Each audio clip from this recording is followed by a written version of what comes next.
Hello hi, എൻ്റെ പേര് John ജോ. ജീവിതം വളരെ സ്മൂത്തും ഹാപ്പി ആയി പോയിട്ടിരിക്കുന്ന സമയത്തിന് എൻ്റെ വീട്ടുകാർ എന്നെ പിടിച്ച് സ്കൂളിൽ ചേർത്തത്.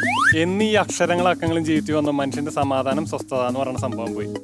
എൻ്റെ പേപ്പർ കറക്റ്റ് ചെയ്യുമ്പോൾ അക്ഷരത്തെറ്റിൻ്റെ അടിയിൽ വരയ്ക്കാൻ മാത്രം ടീച്ചർക്ക് ചുവന്ന മഷിയുടെ 2 റീഫിൽ എക്സ്ട്രാ വേണമായിരുന്നു.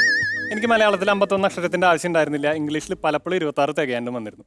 3ാം ക്ലാസ്സിൽ ഓണപ്പരീക്ഷ കഴിഞ്ഞ് മലയാളം ടീച്ചർ പേപ്പർ തരാൻ ക്ലാസ്സിൽ വന്നപ്പോൾ ബാക്കി എല്ലാവരുടെയും പേപ്പർ കൊടുത്തു കഴിഞ്ഞിട്ട് എൻ്റെ പേപ്പർ മാത്രം തന്നില്ല. അവസാനം ടീച്ചറുടെ പുസ്തകത്തിൻ്റെ ഇടയിൽ നിന്ന് എൻ്റെ പേപ്പർ എടുത്തിട്ട് വാഴ നടുന്നത് എങ്ങനെയെന്നുള്ള കോമ്പോസിഷൻ ഞാൻ എഴുതിയ അക്ഷരത്തെറ്റുകളോടുകൂടി തന്നെ ടീച്ചർ ക്ലാസ്സിൽ വായിച്ചേപ്പിച്ചു. ഞാൻ എഴുതിയൊരു സാധനത്തിന് ഇത്ര അധികം ആൾക്കാർ ഒരുമിച്ച് ചിരിക്കുന്നത് അന്ന് ആദ്യമായിട്ടായിരുന്നു. അത് മാത്രമല്ല, ടീച്ചർ പേപ്പർ തരുന്ന സമയത്ത് എൻ്റെ അടുത്ത് പറഞ്ഞു, പൊന്നു മോനെ ഈ പേപ്പർ കട്ടി കഴിഞ്ഞ് തീവണ്ടി നിർത്താലോ. ഞാൻ ടീച്ചറിനോട് പറഞ്ഞു, ടീച്ചർക്ക് അങ്ങനെ എന്തെങ്കിലും ആവശ്യമുണ്ടെങ്കിൽ ഇത് കൊണ്ടുപോയിട്ട് 2-3 ആഴ്ച കഴിഞ്ഞിട്ട് എനിക്ക് തിരിച്ചു തന്നാൽ മതി. എന്താണെന്ന് വെച്ചാൽ സാധനം വീട്ടിൽ കൊണ്ടുപോയി കാണിച്ചു കഴിഞ്ഞാൽ എൻ്റെ പാടത്തുള്ള ക്രിക്കറ്റ് കളി നിർത്താന്നല്ലാണ്ട് വേറെ പ്രത്യേകിച്ച് ഉപകാരമൊന്നുമില്ല. ഈ അക്ഷരത്തിനേക്കാളും പ്രശ്നക്കാരായിരുന്നു അക്കങ്ങൾ. അതിനേക്കാളും പ്രശ്നക്കാരായിരുന്നു ഈ അക്കങ്ങൾ പഠിപ്പിക്കുന്ന മാഷന്മാർ. നമ്മൾ ഈ പഴയ സിനിമകളൊക്കെ കണ്ടാൽ കാണാം, അതിലെല്ലായിടത്തും ഒരു ലോക്കൽ ഗുണ്ട അല്ലെങ്കിൽ ഒരു ചട്ടമ്പി ഉണ്ടാവും. കീലേരി അച്ചു കീരിക്കാടൻ ജോസ് എന്നൊക്കെ പറഞ്ഞ പോലെ. അതുപോലെ ആയിരുന്നു എല്ലാ സ്കൂളുകളിലെയും പിള്ളേർ കണക്ക് മാഷന്മാരെ കണക്കാക്കിയിരുന്നു. പക്ഷെ എനിക്ക് തോന്നുന്നത് അങ്ങനെയല്ല.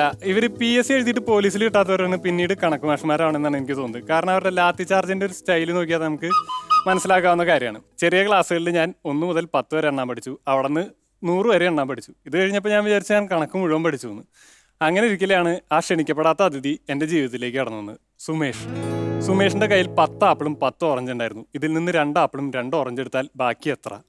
ഇതാണ് ഞാൻ കേൾക്കുന്ന ആദ്യത്തെ കോംപ്ലിക്കേറ്റഡ് കണക്ക്. ഞാൻ എൻ്റെ ജീവിതത്തിൽ കണ്ടിട്ടുള്ളതിൽ വെച്ച് ഏറ്റവും വലിയൊരു കിഴങ്ങനാണ് ഈ സുമേഷ്. കാരണം ക്ലാസ് തുടങ്ങുമ്പോൾ ഇതിൻ്റെ 100 ആപ്പിൾ, 100 ജിലേബി, 100 ലഡു എല്ലാം ഉണ്ടാവും. ക്ലാസ് കഴിയാറാകുമ്പോൾ 2 ആപ്പിൾ, 2 ലഡു, 2 ജിലേബി, എനിക്കൊരു 150 അടിയും കിട്ടിയിട്ടുണ്ടാവും. അവിടെ കൊണ്ട് തീരണില്ല. ഈ സുമേഷിനെ കൊണ്ട് ഞാൻ വീട്ടിൽ പോകണം. ക്ലാസ്സിൽ നിന്ന് കിട്ടുന്നത് ചോറിലോണ്ടുള്ള അടിയാണെങ്കിൽ അമ്മയുടെ നിന്ന് കിട്ടുന്നത് നല്ല പിച്ച, ഒരു പിച്ച് കിട്ടിയ നീല കളറോ പിച്ചിയ ഭാഗം. അപ്പോൾ ഈ സുമേഷിൻ്റെ കയ്യിലത്തെ 100 ആപ്പിളും 100 ജിലേബിയും 100 ലഡു ഒക്കെ 2 ആകുമ്പോഴേക്കും ഞാൻ ഒരു ചെറിയ ശ്രീകൃഷ്ണനായിട്ടുണ്ടാവും. അപ്പോൾ ക്ലാസ്സുകൾ കടന്നു ചെല്ലും തോറും ഈ കണക്ക് വളരെ ഭീകരമായി തുടങ്ങി. കണക്കിൽ ഇത് വന്നു. സുമേഷിൻ്റെ കയ്യിലത്തെ ആപ്പിൾ, ഓറഞ്ച് നാട്ടുകാർ ഗണിക്കാനും ഹരിക്കാനും ഗുണിക്കാനും ഒക്കെ തുടങ്ങി. ഒരു കഷ്ണം പോലും ആ ഭാഗത്തിന് തിന്നാൻ കൊടുത്തായിരുന്നില്ല. പിന്നെ തിന്നാൻ പറ്റാത്ത കുറേ തീറ്റകൾ, ടാൻ തീറ്റ, കോസ് തീറ്റ, അത് വന്നു. പിന്നത്തെ ക്ലാസ്സിലെത്തിയപ്പോൾ dy/dx, integral 0 to ∞, limit extension, ഈ സാധനങ്ങളൊക്കെ വന്നു. അപ്പോൾ ഞാൻ ആലോചിച്ചു, ആ 1ാം ക്ലാസ്സിൽ സുമേഷിൻ്റെ കയ്യിലെ 10 ആപ്പിളും 10 ഓറഞ്ചും അതിൽ നിന്ന് 2 കുറച്ചാൽ എത്ര? ഇതൊക്കെ കിട്ടിയിരുന്നെങ്കിൽ ഇപ്പോൾ 100-ൽ 100 മേടിക്കാമല്ലോ എന്ന് വിചാരിച്ചു. ഇത് വിചാരിച്ച് ഞാൻ ഇരിക്കുന്ന സമയത്തിന് അമ്മ എൻ്റെ കയ്യിൽ റേഷൻ കാർഡ് കൊണ്ടുവന്നിട്ട് പറഞ്ഞിടാ മോനെ പോയി റേഷൻ മേടിച്ചിട്ട് വന്ന്. ഞാൻ ഈ റേഷൻ കാർഡും കൊണ്ട് ചെന്ന് റേഷൻ കടയിലെ ചേച്ചിയുടെ കയ്യിൽ കൊടുത്തു. ചേച്ചി ആ റേഷൻ കാർഡ് നോക്കിയിട്ട് പറഞ്ഞു, ഈ മാസം റേഷൻ വന്നിട്ട് 10 കിലോ അരി ഉള്ളത്, അതിൽ 4 കിലോ പച്ചരിയും 6 കിലോ പുഴുക്കലരിയാണുള്ളത്. ബാക്കി എത്ര കിലോ നിനക്ക് അധിക വിലയുടെ അരി വേണം? ഞാൻ ചേച്ചിയുടെ കയ്യിൽ നിന്ന് റേഷൻ കാർഡ് തിരിച്ചു വെച്ചിട്ട് പറഞ്ഞു, സുമേഷിനോട് എൻ്റെ അന്വേഷണം പറഞ്ഞേക്കും.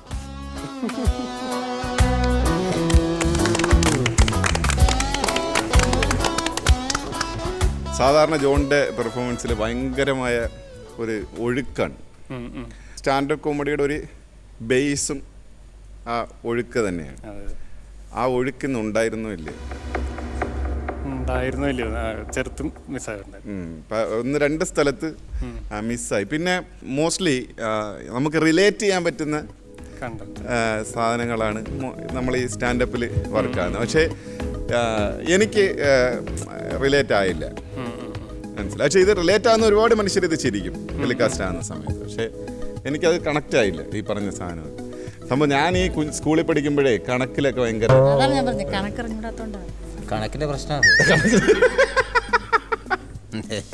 എനിക്കിത് സ്ക്രിപ്റ്റിംഗ് അത്ര ശരിച്ചില്ല. തമാശകളുടെ കുറവുണ്ട് ഇതില്. ഇപ്പം ഇന്ന് ചെയ്തതിൽ നേരത്തേതിലൊക്കെ നമുക്ക് ചിരിക്കാനും ഉണ്ട്, ആലോചിച്ചിരിക്കാൻ ഒരുപാട് കാര്യങ്ങളുള്ള സ്ക്രിപ്റ്റുകളായിരുന്നു. ഇതിൻ്റെ അകത്ത് അത് ഒരുപാട് കുറവുണ്ട്. എന്താ പറയുക, എനിക്കൊരു ചിരിയല്ല, ഒരു സംഭവം, എനിക്ക് ഒരു മന്ദഹാസം വന്നത് ഈ സുമേഷിൻ്റെ കഥ പറഞ്ഞപ്പോഴേ എനിക്ക് ക്ലിക്ക് ചെയ്തു. പണ്ട് സ്ഥിരം നമുക്ക് പിന്നെ രാജു, സുമേഷ്, അവർ 10 ആപ്പിള്, മറ്റേ 2 ഓറഞ്ച്, അതിൽ 4 പോയാൽ എത്ര, അങ്ങനെ കുറേ സാധനങ്ങൾ വരുമല്ലോ. അവിടെ ഒന്ന് എനിക്ക് മന്ദഹാസം വന്നു. സാരയില്ല, തിരിഞ്ഞു നോക്കൂ.